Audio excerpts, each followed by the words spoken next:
Hello, everybody. We've got a supplementary webinar today featuring Tess Jones from the Badenoch and Strathspey Conservation Group. So this is an additional mini webinar to complement our second webinar that we did in a series on nature and planning. And this is to complement the one that Kat Mackay and Amy Moretti and Natalie Harmsworth contributed to on recording what's in our areas. So I'd like to introduce Tess, who's a campaigner from up in Badenoch and Strathspey area, and she's got years of experience of recording biodiversity in relation to planning applications and protecting and campaigning to protect wildlife in against inappropriate development in the Cairngorms National Park. So she's very kindly agreed to give us the benefit of her knowledge and experience. Thanks very much, Tess. Take it away. Thanks, Claire. So I'm involved with the Badenoch and Strathspey Conservation Group. We're a small local community group focused on the Highland district of Badenoch and Strathspey, most of which is within the Cairngorms National Park. We started in 1975, so this is our 50th anniversary. We find it very useful to familiarise ourselves as much as we can with sites that are coming up with planning applications and to really try and get a good feel for the biodiversity interest and value of the sites. And so I'm going to say a bit about our experience of recording biodiversity in relation to planning applications, and also give some pointers that I hope will be things that you'll find useful, things that we've found useful. So don't underestimate the value of the community. Is a really special position with in-depth information. You can gather information all times of the day and the night during all seasons. You can gain knowledge of what may be quite rare events like flooding events, and really get a very valuable feel for the importance of the site and provide yourselves with information that you can use with maps and photos and things to feed into the planning process. And in contrast to the familiarity with which the community can get with the site is the limited and sort of time restricted visits that the developers ecologist will be able to make, which may amount to only a few snapshot visits entirely, and occasionally it's even only one snapshot visit. And so an important message really is to never write off a site, however exceptional and uninteresting it may look.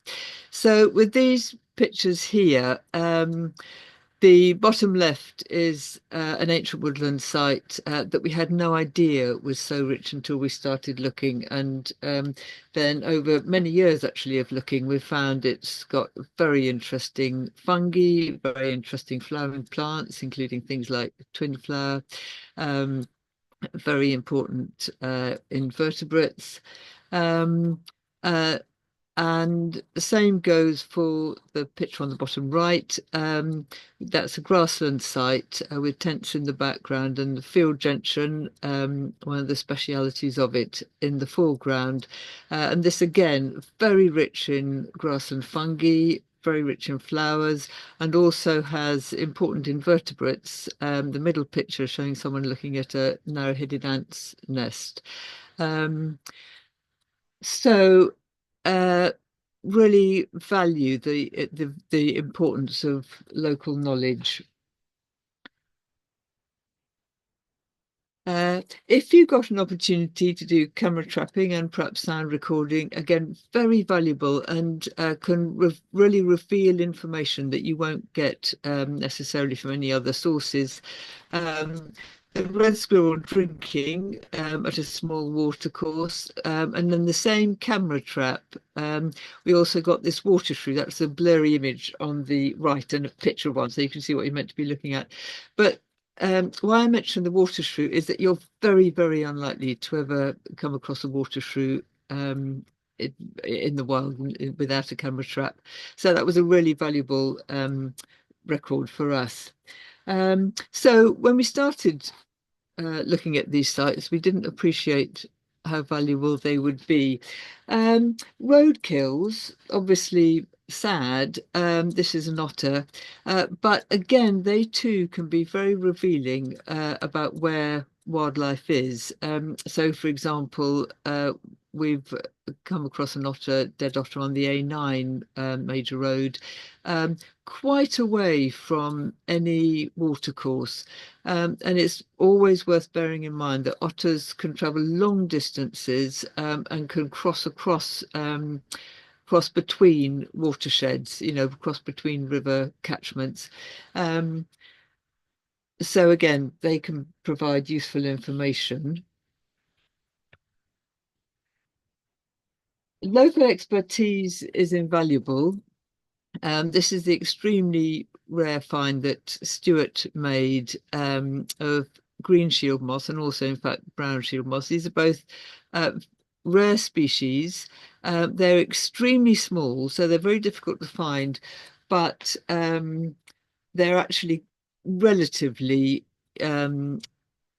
practical to identify. They're not too difficult to identify. Also, if you come across something rare, in this case, interrupted club moss on the far left, you look for parasites on them, which will be even rarer and not necessarily difficult to identify because they're specific to their host species. And these are some things that we found useful for help with IDing and identification skills.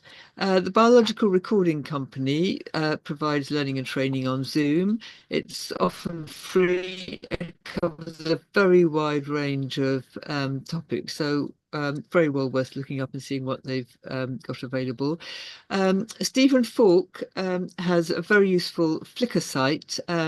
It focuses especially on insects, especially bees, wasps, and flies, with many photos and ID features clearly explained. And then also, you're welcome to have a look at our Flickr site. That's BSCG's Flickr site, which has a lot of photos, some ID'd by specialists. And it has a lot of photos. It's not actually the most well organized site in the world, but I hope you'll find it useful to have a look at. Also, Bug Life has very useful information. Have a look at their invertebrate species knowledge dossier, which has different groups and with information about them. On the picture, the rare raft spider, which is associated with water, which you may come across, and this endemic river fly, the northern February red stonefly. And you'll notice both pictures are on fence posts, which, as a bit of an aside, but they can be very useful places to look for invertebrates, especially. I put in this picture of these two species of slugs, which are both considered indicators of ancient woodland. So very useful to get to know and to look out for. They both feed on lichens and fungi. And for looking them up for on fungi, it's useful to use a little mirror, just any old mirror, so that you can just look underneath the fungi with the mirror without having to pick the fungus. So, very quick through some of the ID features. The lemon slug is yellowish in colour. It's got these purplish coloured feelers out the front. It has a ridge towards its tail end, so its back sort of comes up into a ridge, and is a small, quite dainty slug. The bottom one, the ash grey slug, is a big slug, and it's dark coloured and has this useful pale stripe on its underside, and both species have on their shoulders behind the head they have on their mantle. It's called a fingerprint pattern. So it just looks a bit like a fingerprint, which you can see a bit in those two photos.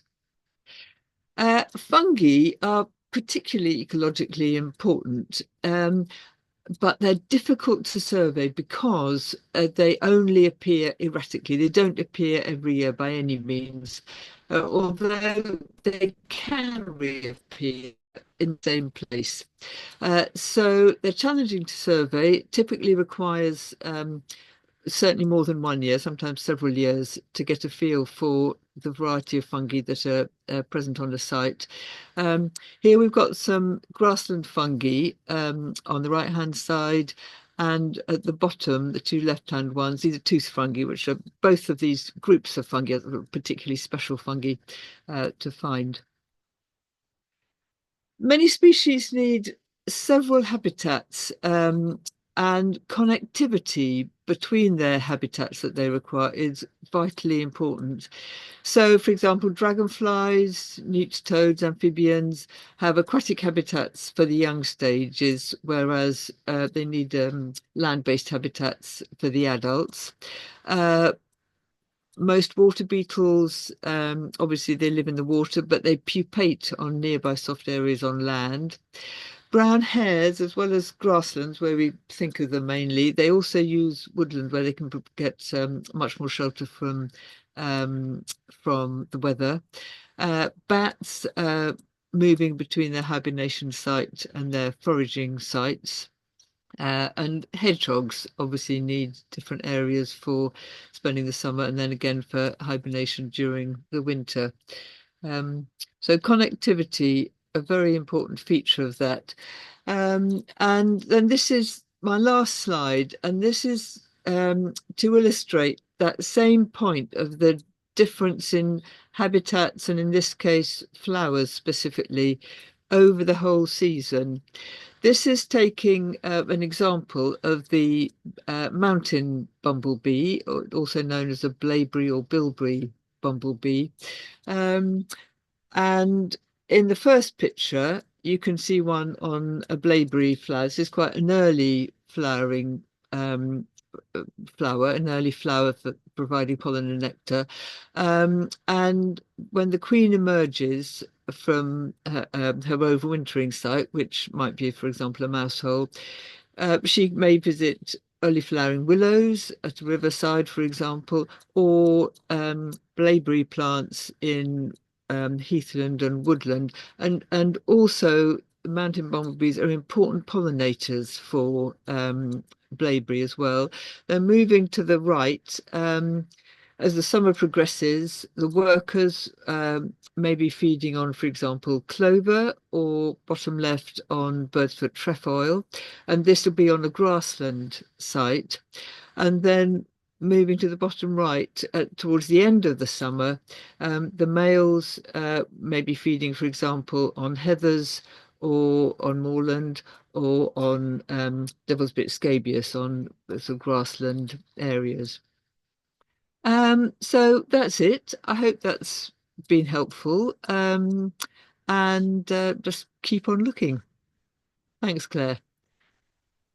Thanks, Tess. That really was helpful. It's just brilliant, your understanding of ecology and how it helps us to get a better understanding of ecology, and what to be looking for, and the different ways to be looking for things. And I think you really highlighted the importance of communities getting out there, recording species over seasons and over time, especially over years for fungi, and not just looking at the usual species, but to be looking for the bugs and the fungi and the slugs. So that was fascinating. Thank you for that. And hopefully look forward to hearing from everybody watching the webinars to see what they're finding. So thank you, everybody. Goodbye.